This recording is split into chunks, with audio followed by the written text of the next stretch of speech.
Homemade dog food sounds like a great idea. Fresh, natural, and made with love. But is it really safe for puppies?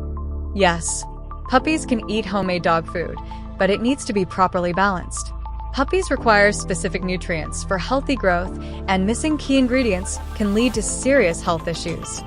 A good homemade diet includes lean protein, healthy fats, carbs, and essential vitamins. But table scraps or unbalanced meals?